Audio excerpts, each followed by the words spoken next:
আজকের ব্লকে আপনাদের সকলকে স্বাগত জানাই। আজকে আমি এসছি লালাবাবুর মন্দিরে যাচ্ছি।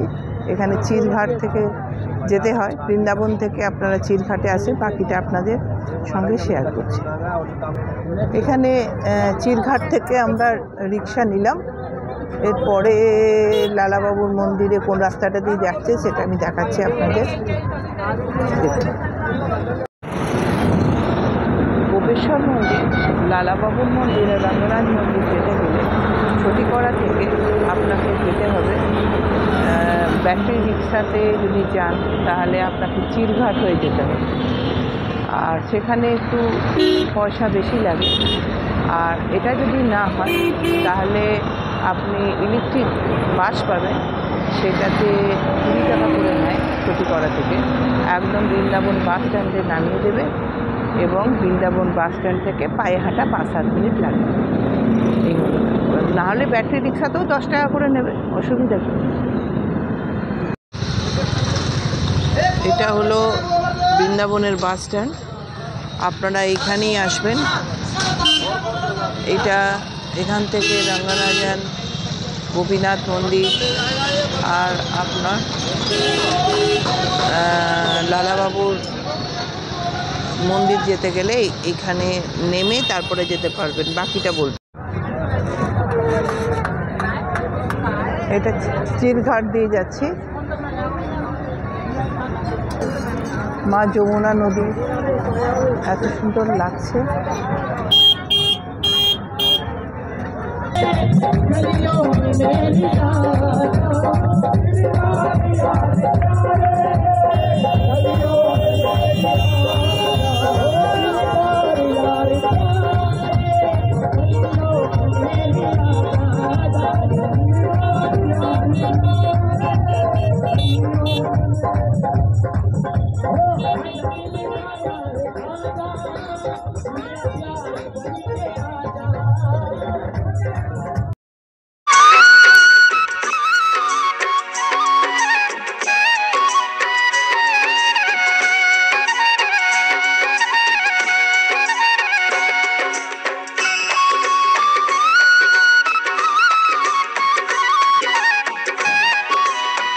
লালাবাবু ছিলেন মুর্শিদাবাদের জমিদার।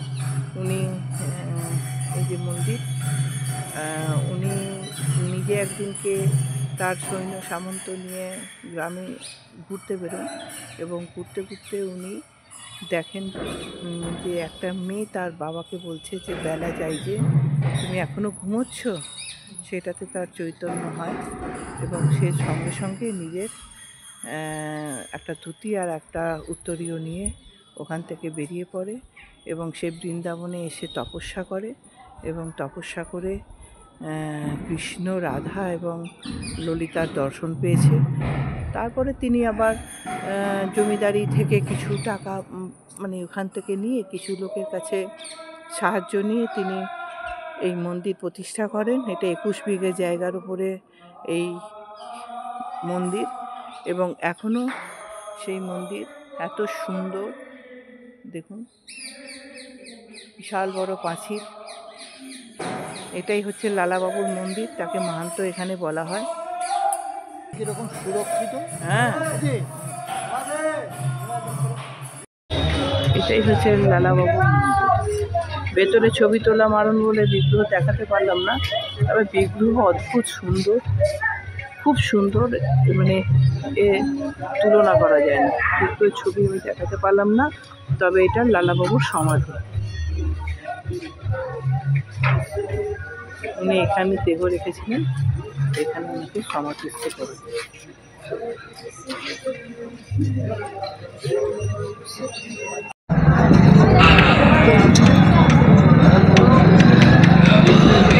গোপেশ্বর মন্দিরটা কেন হয়েছিল সেটা আপনাদের জানাচ্ছি। গোপেশ্বর মন্দির হচ্ছে কাহিনীটা হচ্ছে গিয়ে যে ভগবান শ্রীকৃষ্ণ যখন নিধিবনে গোপিনী এবং রাধারানীর সঙ্গে লীলা করছিলেন তখন মহাদেব সেই রাসলীলা রাস পূর্ণিমা দিন রাসলীলা করছিলেন, তখন সেই রাসলীলা দেখার মহাদেবের খুব ইচ্ছা হলো রাসলীলা দেখা। উনি একজন গোপিনীর রূপ ধারণ করে, এবং কৃষ্ণ বলে দিয়েছিলেন ওখানে যেন কোনো পুরুষ মানুষ না ঢুকতে পারে, সেই জন্য উনি পাহারা রেখেছিলেন। কিন্তু মহাদেব ওই রাসলীলা দেখবার জন্য একজন গোপিনীর রূপ ধরে ওখানে এসেছিলেন। ওনাকে এই জন্য যে পাহারায় ছিল সে বুঝতে পারেনি, তো মহাদেব ভেতরে ঢুকে গেছেন, কিন্তু কৃষ্ণ চিনে ফেলেছিলেন, কৃষ্ণ বুঝে গেছিলেন। এই জন্য বললেন যে তুমি যখন এসে গেছো হে মহেশ্বর, তুমি এখানে, তোমাকে আমি গোপেশ্বর মহাদেব রূপে আমি প্রতিষ্ঠা করব, তুমি এখানে গোপেশ্বর মহাদেব হয়ে বিরাজ করবে। এটাই হচ্ছে কাহিনী। হ্যাঁ,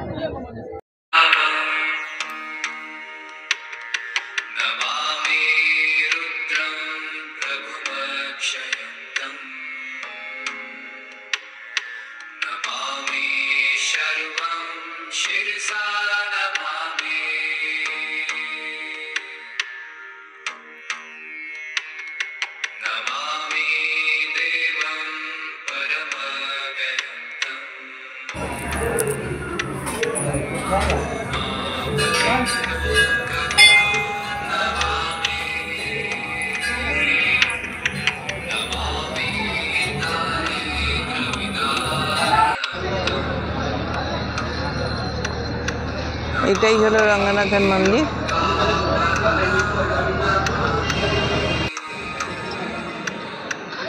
এটা রঙ্গনাথের মন্দিরের ভিতরে। हाँ बोलिए बाबा। साउथ के स्वामी जी से रंगदेव जी महाराज और मथुरा के सेठ से लक्ष्मी चंद जैन, चार भाई से स्वामी जी से दीक्षा ले करके दीक्षा ली। स्वामी जी से पूछा आपके मन में कोई विचार है तो उनको दक्षिण यात्रा करो, तो श्री रंगम मंदिर दिखाया, तो बोला कि मैं ऐसा ही वृंदावन में जाऊँगा, क्योंकि जो राधा जी है जिनको अंडाल कहते हैं तमिल भाषा में, गोदम्बा जी भी कहते हैं, इनकी इच्छा थी कि मैं वृंदावन में ब्रज में भगवान कृष्ण को पति के रूप में पाऊँ। तो यहाँ पर धर्म मास अभी आए 16 तारीख को, तो होगा 1 महीने का व्रत गोदम्बा जी करती है और मानती है कि अगर विवाह होगा तो मैं आपको पायस खीर खिलाऊंगी। किस प्रकार का ये ठीक है जैसे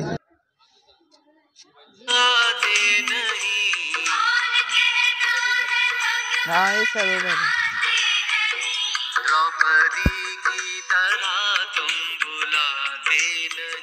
এখানে অনেক ছোট ছোট ঘর আছে, যারা সাউথের অনেকে এই ঘরগুলোতে থাকেন। এরা মানে ট্রাস্ট হিসাবে হয়তো এখানে থেকে গেছেন, তাদের শিল্পকলা।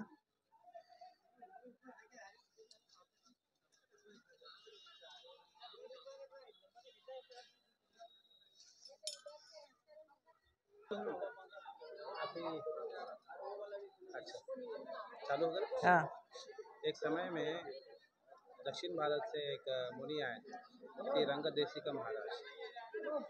वो तपस्या करने के लिए आए थे। तभी वृंदावन जो है पूरा फूलों का, तुलसियों का, सुगंधों का एक वन हुआ करता था। वहाँ बैठ के वो तपस्या कर रहे थे। करीब 15-20 साल गुजर जाने के बाद एक बहुत बड़े सेठ, बहुत धनी सेठ जो है उनकी शरण में आए। जगत सेठ। हाँ, वो सेठ जी जो है उनको संतान नहीं थी, निसंतान थे वो। तो संतान प्राप्ति के हेतु वो श्री रंगदेशिका महाराज से आशीर्वाद लेने के लिए। तो रंगदेशिका महाराज परम ब्रह्मचारी और परम ज्ञानी और तपस्या में बहुत ही उत्तम थे, जैसे महर्षि वेदव्यास थे वैसे। और उन्होंने अपनी जो तपों बल से उनको आशीर्वाद दिया कि आपके यहाँ पे 2 पुत्रों की प्राप्ति हो।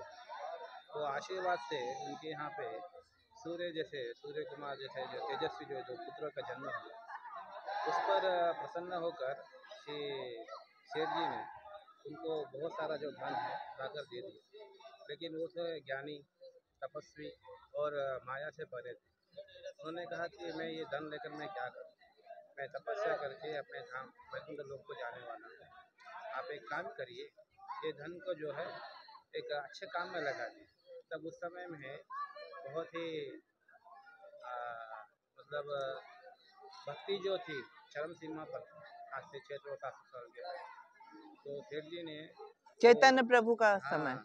तो सेठ जी ने वो रंगदेशिका महाराज की आज्ञा से प्रेरित होकर दक्षिण भारत का मुआयना किया। तब दक्षिण भारत में एक से एक आर्किटेक्चर, एक से एक बड़े बड़े जो ये है आर्किटेक्चर है, उन्हें लाकर दक्षिण संप्रदाय के हिसाब से जैसा मंदिर होना चाहिए वैसा मंदिर बना दिया। और बहुत सारा जो धन है उनको देकर उनके चरणों में उनका भक्त हो गया। यही स्थल पुराण का महत्व है। जय श्री जैसे राम।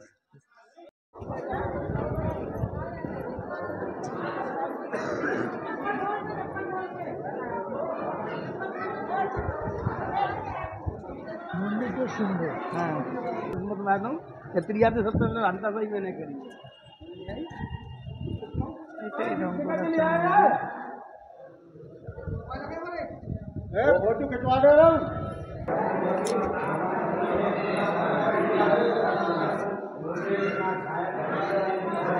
এটা জগৎ শেঠের মন্দির এখানে বলা হয়। আর জগৎ শেঠ ছিলেন একজন মানে মুর্শিদাবাদের সিরাজউদ্দৌলার ইয়েতে উনি সভায় উনি বড় পদবী, প্রচুর মানে আর্থিক পয়সা ছিল তার, এবং তিনি ছিলেন আসল রাজস্থানের নাগর ডিস্ট্রিক্টের বাসিন্দা ছিলেন। এই এই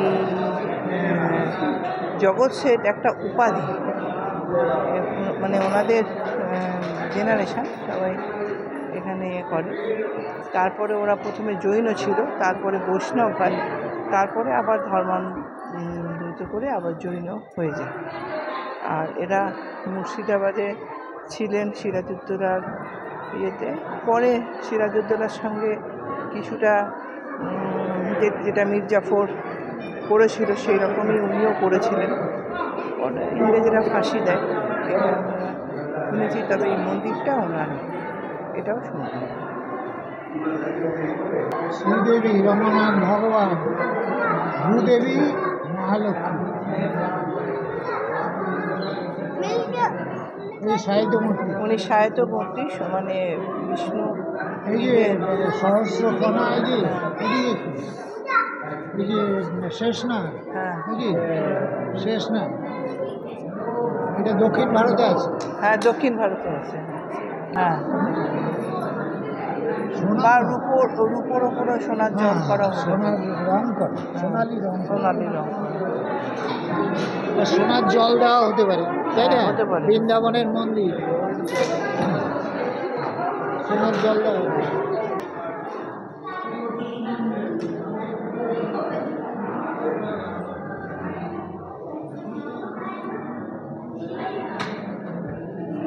মা লক্ষ্মী আর বিষ্ণু। कुछ बताएंगे? এটা রঙ্গনাথন ভগবান। विष्णु भगवान शेषनाग में शयन करता है। विष्णु का नाम रंगनाथ, रंगनाथ भगवान। इनका नाम, मंदिर का नाम है, इनका नाम रखा है रंगनाथ मंदिर। श्रीदेवी भूदेवी महालक्ष्मी बैठा है। रंगनाथ भगवान शेषनाग शयन करता है। ये दक्षिण भारत मंदिर, दक्षिण भारत में बहुत बड़ा मंदिर है। कितने साल पुराना? ये 250 साल हो गया। 250। 250 साल। ये क्या जगत सेठ का बोल रहा है सर? हाँ जगत सेठ का बोल रहा है। हाँ हाँ, वही स्वामी, वही राजा बना है। स्वामी आचार्य हमारा स्वामी जी पूजे परंपरा चल रही है। तो ये पद्मनाभन स्वामी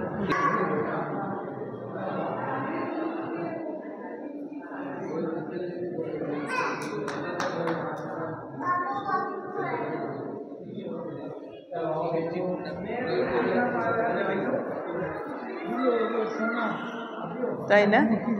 তাই না?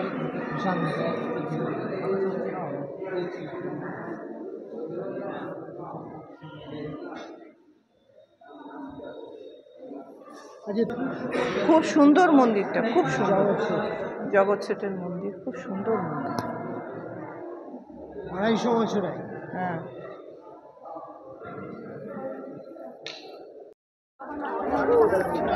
আরো পেছনে যেতে এটা রঙ্গনাথের মন্দির।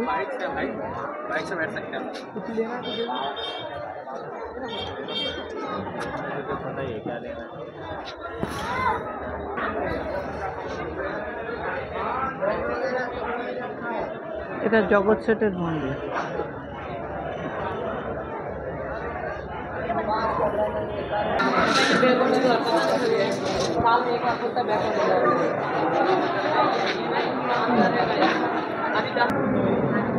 আমি শুধু এই মূর্তি দেখে চলে গেছি, ওই যে আসল মূর্তিটা। আচ্ছা।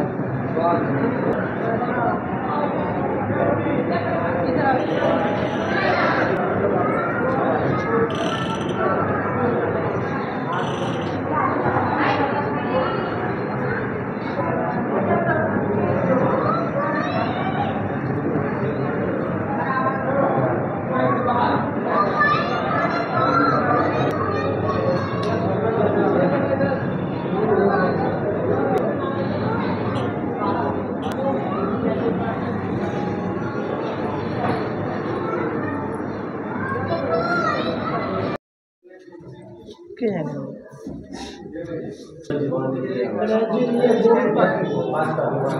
ও হাঁস বলছে, হাঁস।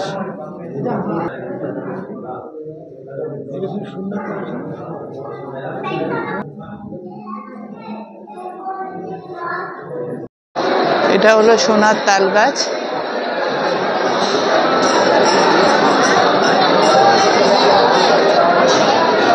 বলা হয় সোনারই পাতে তৈরি, কিন্তু সেটা কতটা আছে সেটা বলতে পারবো না। এই মন্দির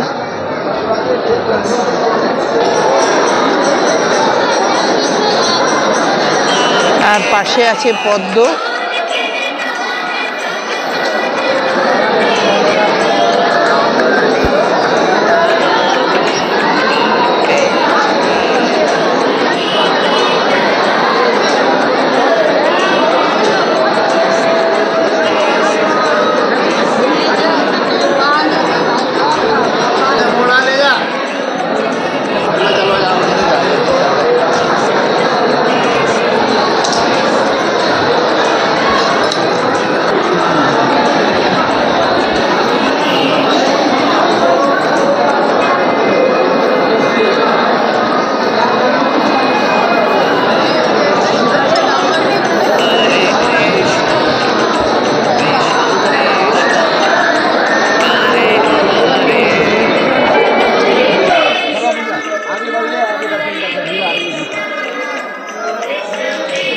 भैया दर्शन हो जाए, आगे बढ़ लो, राधे राधे बोल के।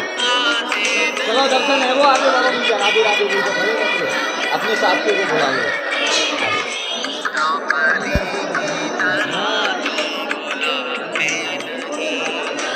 आगे आओगी सभी लोग, राधे राधे बोल के।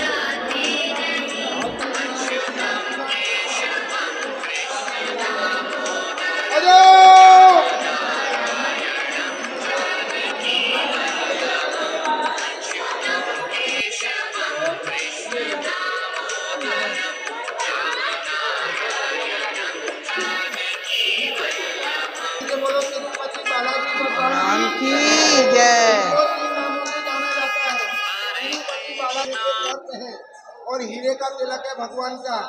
आगे वाली जो प्रतिमा है वो सोने की है, इनको बोला जाता है चलायमान।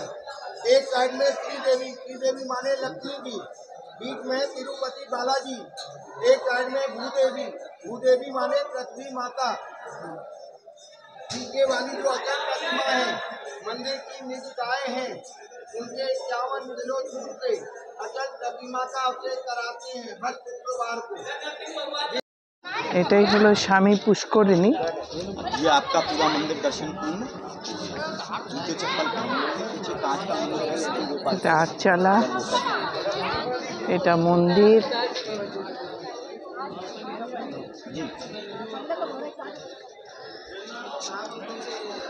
এটা হলো পুষ্করিণী, স্বামী পুষ্করিণী। এই যে এক একটা ঘর দেখছেন, এই ঘরগুলোতেই পুরোহিতরা থাকে, মানে সকালের পুরোহিত, দুপুরের, রাতের, সন্ধ্যের, নানা এই রুমগুলোতে থাকেন। এরা সব রামানুজ, স্বামীর রামানুজ বা বাবা রামানুজ, যেটাই বলা যায়, প্রভুকে সেই তারই ভক্ত এরা।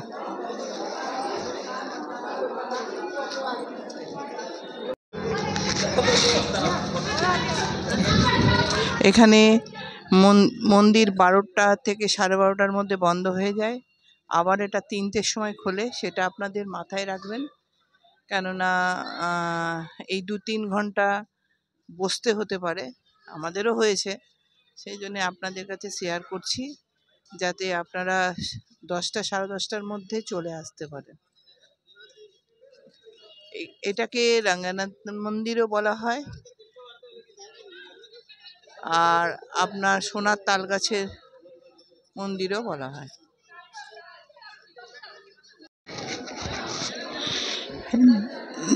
এই যে ধরুন, আমরা বৃন্দাবন থেকে সরকারি বাসে উঠলাম, ওইখানে যে ব্যাটারি বাস আছে, মাত্র 10 টাকা, 15 টাকা, 20 টাকা, যে যেমন যেখান থেকে উঠবে সে সেখান থেকে আসতে পারবে। আর একদম স্ট্যান্ডে নেমে, স্ট্যান্ডটাও আছে, তো স্ট্যান্ডটাতে নেমে গিয়ে 10 টাকা নেবে এই মন্দির। আর এখান থেকেই হাঁটা পথ হচ্ছে মানে 2-5 মিনিটও লাগবে না। এখানে হচ্ছে লালাবাবুর মন্দির, গোপেশ্বর মন্দির, সব কাছাকাছি, আপনারা নিজেরা দর্শন করতে পারবেন। আর ওই বাস স্ট্যান্ড ধরেই আপনারা কেউ মথুরা যদি যেতে চান বা কেউ বৃন্দাবন যেতে চান, ওই 10-20 টাকা করে লাগে বাসে, ব্যাস। আর এগুলো পুরীতের ঘর দেখালাম, আর এই মন্দির। যদি আপনাদের এই ভিডিওটি ভালো লেগে থাকে তাহলে প্লিজ সাবস্ক্রাইব করে দেবেন, আর কমেন্টে জানাতে ভুলবেন না যে কেমন লাগলো।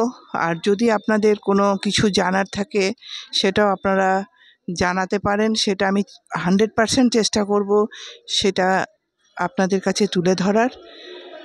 এখানেই রাখছি, নমস্কার।